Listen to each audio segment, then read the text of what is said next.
The biggest difference between an emotionally immature mom versus a narcissistic mom is the ability to change. Emotionally immature mom and a narcissistic mom, I really see them as being on like the same spectrum, right? And so kind of on one end of like the toxic mother scale, if we want to call it that, is an emotionally immature mom. Isn't good at regulating her emotions. She probably relies on you a lot or other people. She has this kind of like helpless victim, kind of like martyr mentality, like, oh, well, I just can't do anything right, just like a lot of low self-worth and self-esteem. So she's more on the emotionally immature side. She didn't really grow up and is just kind of like helpless. On the other side, though, is more narcissistic mom. So the narcissistic mom also displays traits of emotional immaturity, right? It's all linked in. Narcissistic moms, because of the helplessness or the things that they felt, they are now very controlling and very much, I'm in charge, my way or the highway. And this can either be very overt in like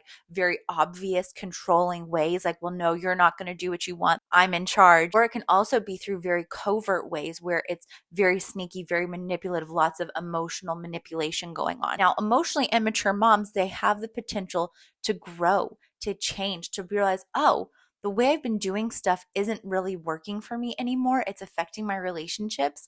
And so I'm going to choose something else. I'm going to learn. I'm going to do stuff. And I've seen this happen. I've seen it in my comments, people saying like, yeah, my kid went no contact with me and that woke me up. And I'm like, oh, I need to change. Something needs to happen. Narcissistic moms are not going to do that. They are going to double down and say, no, no, you did something wrong. I didn't do anything and you have to come and make it right. And I'm not going to do anything about it. Narcissistic mom isn't going to change because she is so convinced that she didn't do anything wrong, that it's all your fault.